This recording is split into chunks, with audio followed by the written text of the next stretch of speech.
Hey everybody, we're going to get started here in just a minute to figure out how can someone confirm in the chat that you can hear me okay, and also that you can see my screen.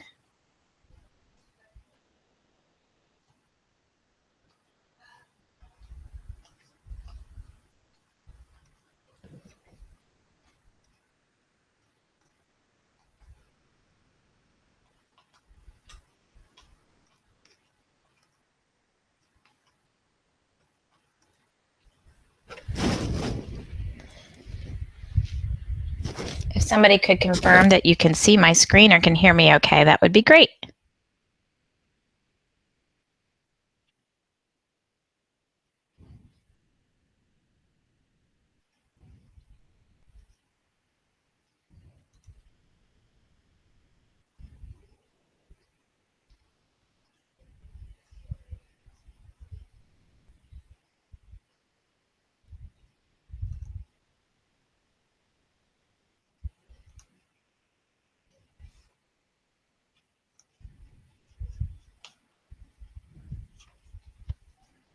One second, I think I closed my presentation.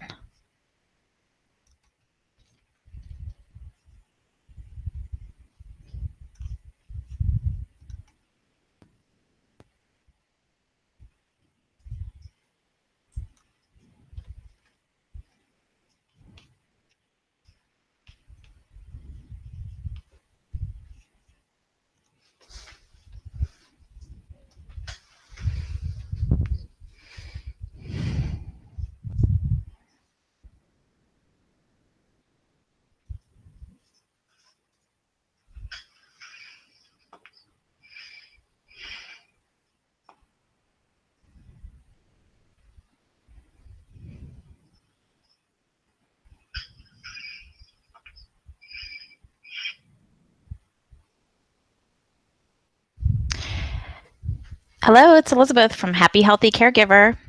Just waiting for someone to confirm that you can see my screen. Let me see if I can make this happen here. Let's see.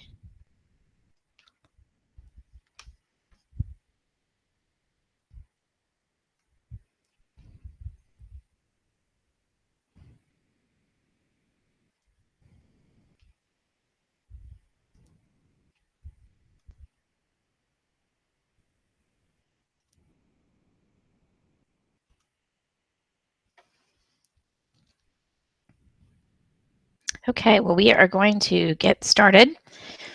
Hi, everybody. Happy Sunday night. This is Elizabeth Miller with happyhealthycaregiver.com.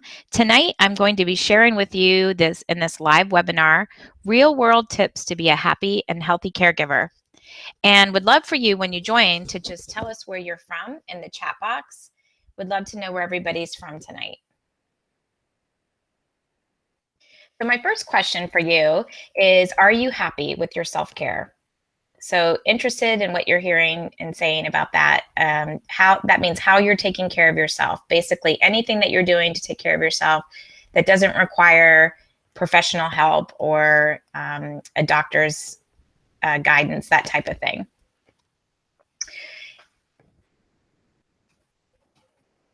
And you are in the right place tonight if you find that you cry more than you laugh, potentially. You miss your own personal hobbies and interests.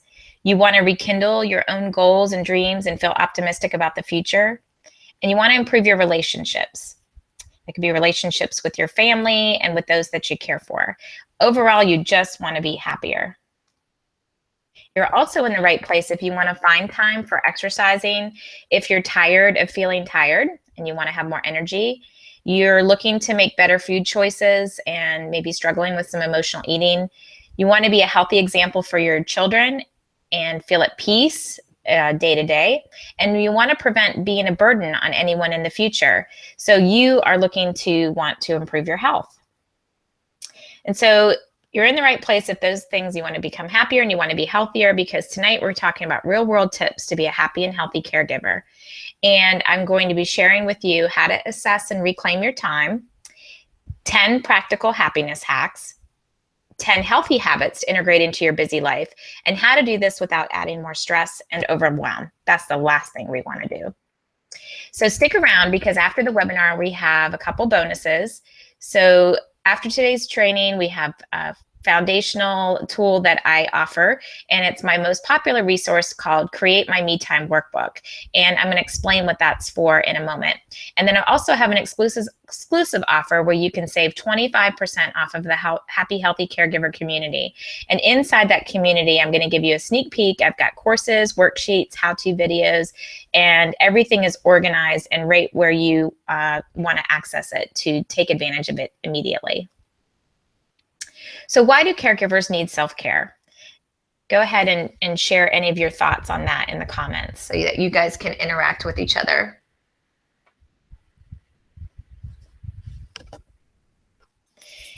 Well, I can tell you that as far as the statistics go, unpaid caregivers provide 80% of long-term care. They're unpaid, let me stress that. And a typical caregiver is 46 years old, has some college experience, and provides more than 20 hours of care per week, usually to their mom. Caregivers report having difficulty finding time for oneself, managing emotional and physical stress, and balancing work and family. Does that sound familiar? Well, you could potentially be on the road to burnout if you are finding that some of these things are striking true. You are potentially losing interest in things that you used to love. You may start depending on unhealthy substances to make you feel better. Maybe you're smoking more, maybe you're drinking more, or maybe you're explored into other things. You delay doing little things to replenish your energy and recognize your emotions, and then all of a sudden it's a big project or even an emergency to get help. You tend to feel anxious and irritable, and you just find that in certain situations you have a really short fuse. And you think your friends are tired of hearing about your caregiving problems, so essentially you just stop talking about them and you withdraw. So my question for you is, what's standing in the way of your self-care? So share that in the comments of the chat.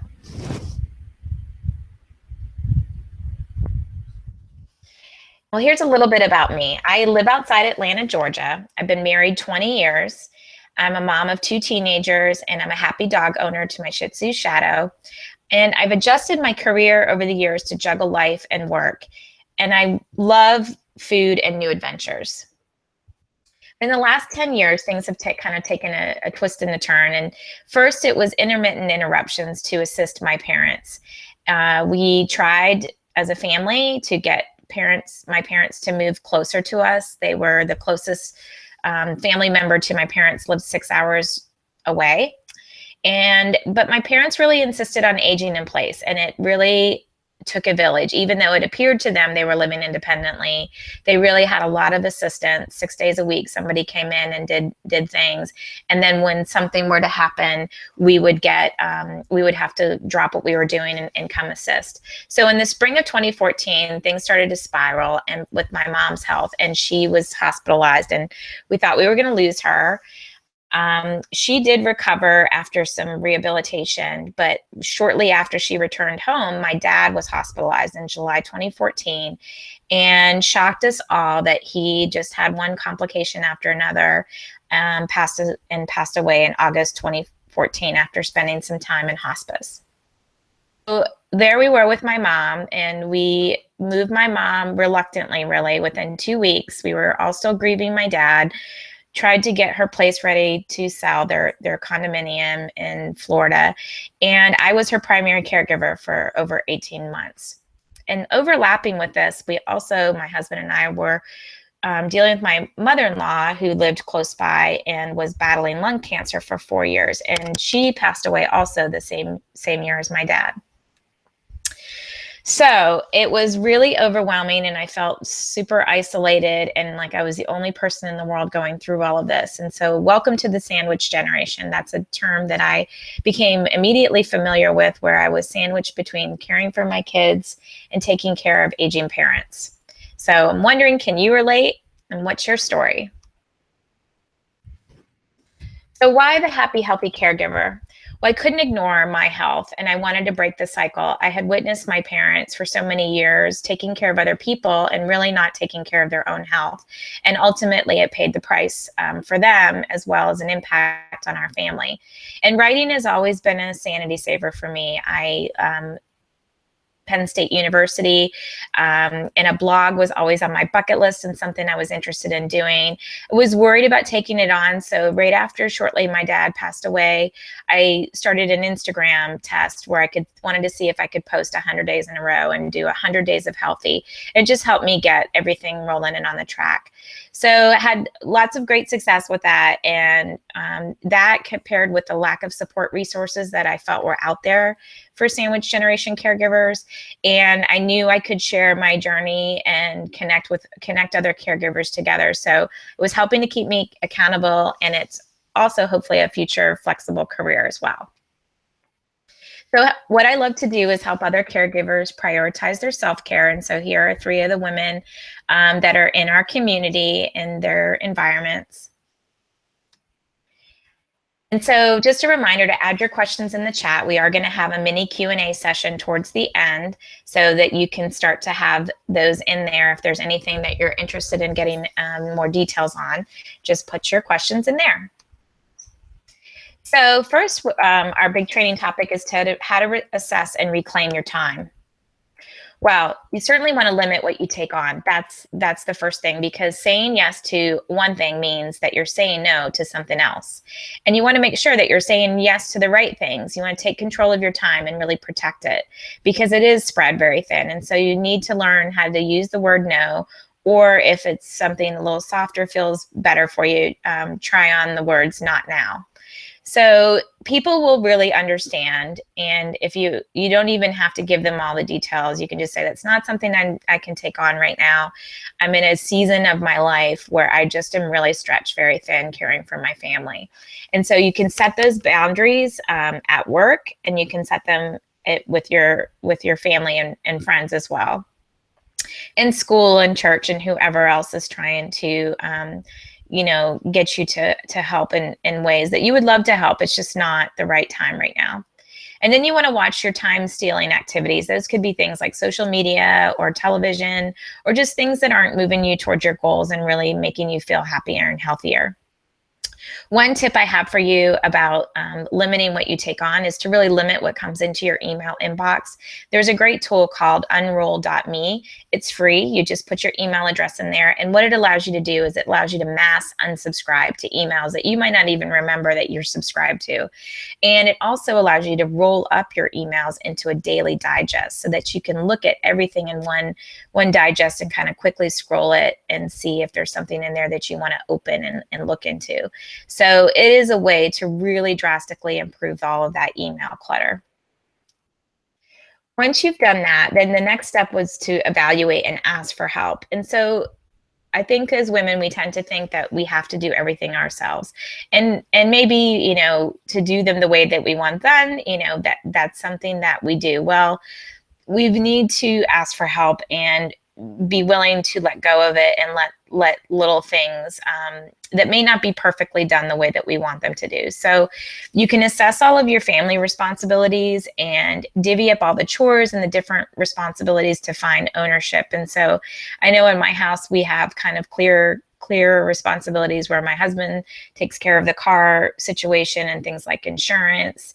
And I do more of the things like, the gift buying and making sure that our social calendars are all built up today. So you want to get your kids involved, and they can definitely help chop vegetables, set the table, empty the trash, and things like that.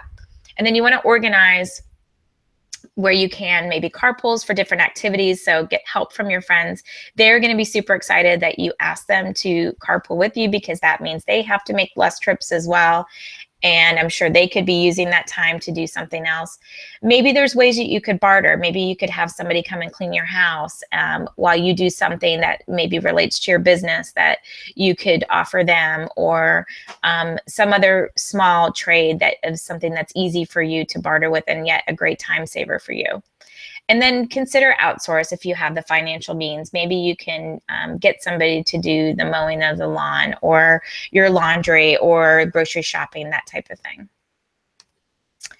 So another key thing of really assessing and reclaiming your time is to put everything in one place. And so I loved paper calendars. I loved seeing them on our refrigerator for years, but as soon as they're written down or printed, they're out of date. And so having one digital family calendar, particularly with my kids in teenage years, is we can all look at it.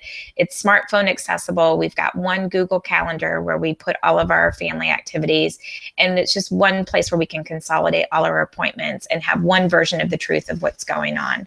And so once you have that, then you can really figure out where your me time comes into play. So you want to create your me time, and you want to figure out, when are you going to sleep? You might need to make sure you're getting adequate sleep.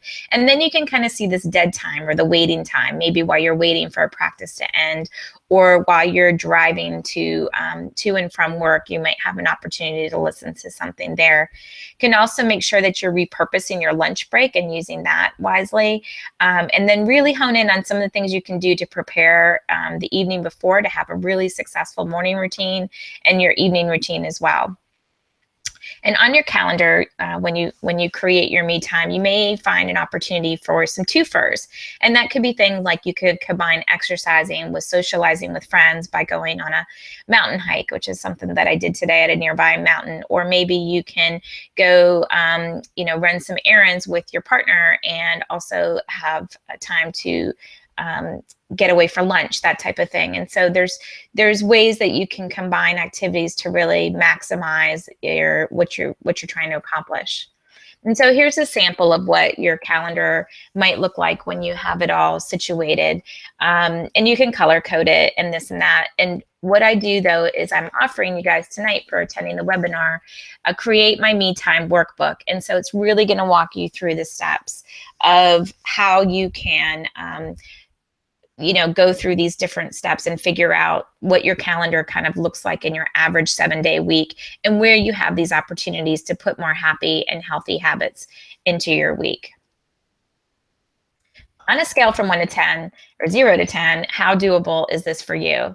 So think about that. I don't think anything I've mentioned has been super complicated. It's just going through the steps and assessing and taking time to look at your activities in your calendar. So now we're going to dive into 10 happiness hacks. So happiness hack number 1 is to get outside. There is vitamin D right outside of your walls. And so you can go out there and, like I said, you can go on a hike with a friend, do something with your family, and just enjoy Mother Nature. And you will find that if you're in a glum mood, you can come back and you will feel so much more natural energy flowing through you. Happiness hack number 2 is to absorb happy content. So those could be things like podcasts and books, whether they're fiction or nonfiction. You can listen to them on Audible, and also just watch your social feeds. Make sure that all the things that you're putting into your brain are good, positive, uplifting things. And so obviously you can follow my pages. I try to do that on my Instagram and also in my Facebook pages. Happiness hack number 3 is to create a vision board. And so I'm excited about a post I'm sharing this week where you can learn how to create your own vision board. And so this is something that I hang in my closet that I can see some of the goals that I've accomplished, some pictures of some activities that I've done where I've pushed myself, and other quotes and sayings that really motivate me. Happiness hack number 4 is to surround yourself with happy people. So take an inventory on the people in your life. You're the sum of the top 5 people that you spend time with. And so I know some of that is outside of our control at work, and maybe the family members and so forth, that see how you, in what ways you can limit the people and try to spend your time around people that are really going to lift you. Happiness hack number 5 is to look back at happy memories.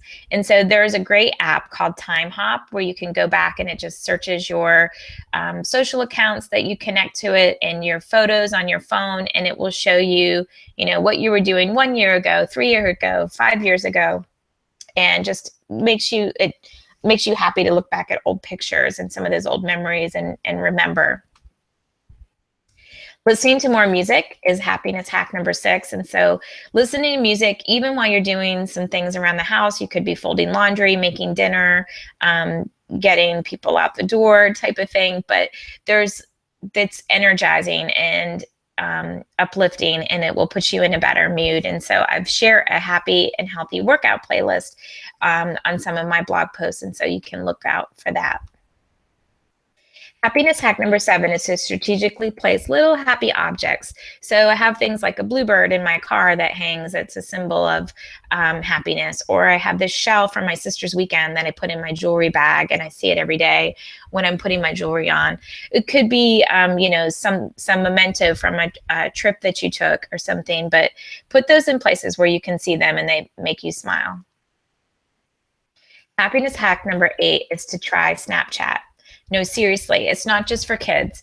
If you can use it with just your immediate family, you don't have to go, wide and broad, but just those little reminders throughout the day that someone's thinking about you and when you might be having a rough time, and just seeing, this picture of my husband with the gummy worm falling out of his nose. I mean, you can't help but smile. And some of them have these voice changers, which are even extra funny.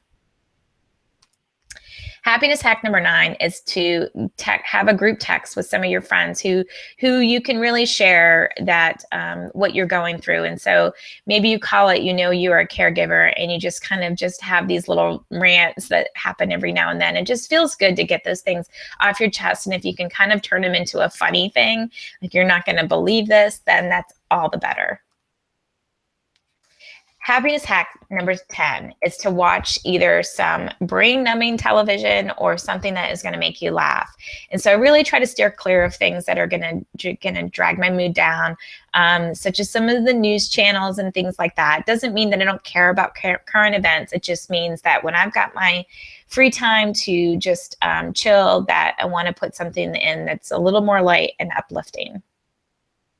And now that we've got those 10 happiness hacks down, let's switch gears into the 10 healthy habits. Healthy habit number 1 is to list out your healthy go-to dinners that you can rotate. And so if you can list out 14 of those with a different protein and a vegetable, then you have that little cheat sheet that when you're doing your weekly meal planning, you can just reference and say, oh yeah, we haven't had, grass-fed burgers on lettuce for a while, or maybe pork tenderloin or whatnot. But whatever your things are that you make that your family enjoys, those make it easy for you to rotate. Then once you have that, it's much easier to do healthy habit number 2, which is to sketch out your weekly meal plan and do your grocery shopping once a week.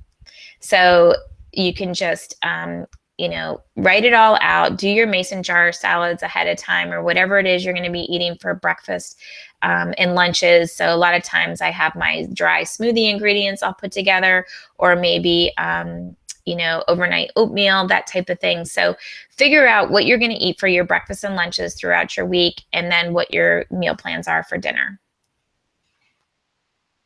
And you want to purge your kitchen. You really want to take control of your environment and make sure that you have, the things that are going to energize you in your refrigerator and in your pantry. And so on my membership community, I do share, and in some of my blog posts, a kitchen purge checklist to really just kind of go through, because some of those condiments and things that you think don't have sugar in them and some yucky chemicals will really surprise you. Healthy habit number 4 is to explore the world of smoothies. So smoothies are a great way to get protein and a lot of your different nutrition and feedback and the fuel that you need to sustain you through a part of the day, or maybe from after a workout to just get your energy level back. And so I'm sharing a recipe here, and I've got others on my site of just a quick, fast way to re-energize yourself. Healthy habit number 5 is to really never leave home. It's almost like you're packing for your infant again, but you're packing for yourself. You want to make sure you have a healthy snack. You want to make sure you have your stevia drops in there that you can quickly add to a cup of coffee or an unsweet tea. And then have some good protein available. It could be like a little pack of unsalted nuts, or maybe a protein bar, and then definitely a water bottle. And I love the new ones that keep your ice in there all day long. Healthy habit number 6 is to combine your social and your activities. So I'd mentioned this before with the twofers with your time, but getting into challenges like on your Fitbit where you can have these friendly competitions with your family and friends, or signing up for a local 5K is a great way to do charity work. And also, there's so many fun ones now where you can slide down inflatables or throw color, or just all these interesting, run through bubbles or glow in the dark, and then go on some weekend hikes, or are some fun ways again to get outside and be social. If you need help with being accountable, healthy habit number 7 is something that's worked for me, is to really just hire a wellness team. And so I know not everybody has the means to do this, but if you do, it is a great way that you almost are making an appointment for yourself once or twice a week to really focus on your health. And I just treat it like a doctor's appointment on the calendar. You've got your appointment, you've got your accountability, and really it's your cheering squad right there with you. Healthy habit number 8 is to adopt a regular morning and or evening routine. So could be things like when I come home from work, I change my clothes into something more, loungewear, but I then pack my gym bag and set out my clothes for the next day. That's something that before I even sit down, it says, yes, I'm going to the gym tomorrow.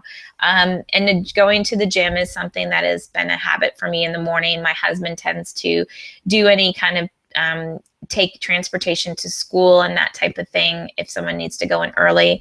Although now that my daughter drives, it's amazing, and they don't need us that much in the morning to do that type of thing.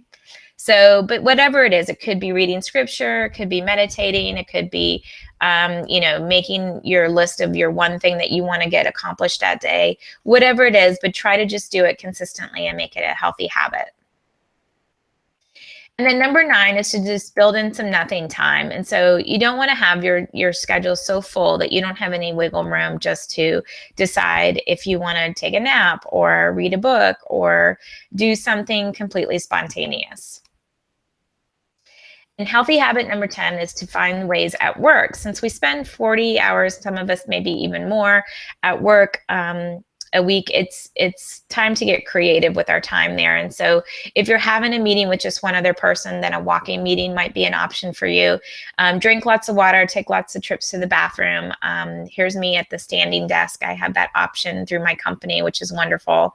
So I work in IT, we work in this open environment, but we have I have the ability to either sit on my ball chair or raise it to have my standing desk. So we're getting ready to start the live Q&A portion. So just a reminder to put some questions in the chat box if you guys have any tonight. And you can save 25% if you join the Happy Healthy Caregiver community tonight. And so I'm going to share with you details about that. So because what is working for other caregivers before we get into the Q&A is about 73% of those surveys said that praying helps them cope. 61% that just talking with or seeking advice from friends or relatives, and 44% like to read about it and learn about it through different resources. And so I've taken all of that feedback and really poured it into the Happy Healthy Caregiver community. And so I'm really calling this a bonus happiness hack and a healthy habit tonight, because in the community you have things like a forum, you have action plans, we've got general discussion and success stories, we motivate and coach and hold each other accountable. And I've got all of the training resources organized right under different theme topics, which I'll show you in a moment. And it's available for you, when you need it. You can either go through it step by step, or you can just pick and choose the pieces that you really need to focus on. So I'm in the community daily. You're not alone. It's private, it's intimate, and it's helping people. You guys, if you need something, then I'll create it or find it, or we'll ask around to get the answers that you need. And so we do have a special tonight for the webinar attendees. But before that, I just wanted to kind of give you a sneak peek into what some of the forums and so forth look like. And so this is what it looks like when you log into the Happy Healthy Caregiver community, is that you can see the different types of forums that we have. And then when you click on that, like for example, in the general discussion forum, you'll see different topics that people have added, and then we respond to the different threads. And so it's just whatever's happening and whatever we would throw out there for general discussion. And then in the training forum, you can see here that I've got 5 of the 8 weeks in this view. But, week 1 focuses on really creating that time. Some of the stuff we've talked about tonight, just taking that to the next level. And then, finding out what you're looking for in week 2, how you can move more. Week 3, your nutrition is all a part of week 4. And then week 5 is mental growth and hobbies. And then we go through other ones as well, asking for help and celebrating your success, and different themes in the remaining weeks. So I do caregiver spotlight interviews with our members, and really I learned so much from them that I want to pass on to you. And so I put little highlights of that out in my public blog post, but the full length interview that is full of so much meat and good content is in the Happy Healthy Caregiver community. I also have expert interviews. So we have talked to these folks here, and then as well as some others, but everyone from caregiving consultants to people that are experts in fitness and nutrition and wellness.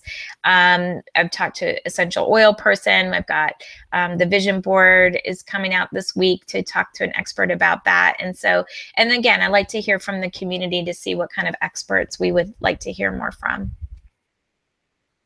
We also just have Q&A discussion and member-only calls where we talk live with each other about what's going on and what's happening in our lives. And then, of course, we want to celebrate anything that's going well. And we promote and toot each other's businesses. So if somebody's got an art business or some kind of other business that we could all take advantage of, we want to help promote each other. And so there is a place to do that as well in the community.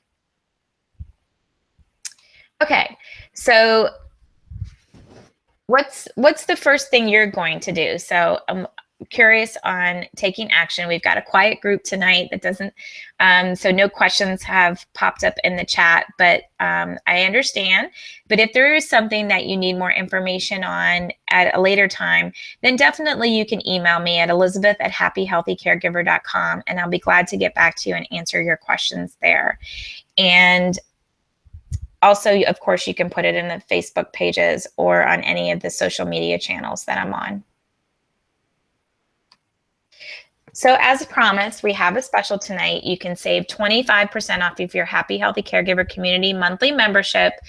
Not just this month is it going a strike down from $25 to $19, but once you lock in at that rate, it is going to be at $19 a month as long as you stay active in the community. And so you do that by going to this link. So it's bit.ly and then /2B5HNOQ. And so you can put that in there, and I can put that in the chat box after too, so that when you come back to this page, you can see that link there. And then your health and happiness, I just want to share with you that is so much worth it investing in.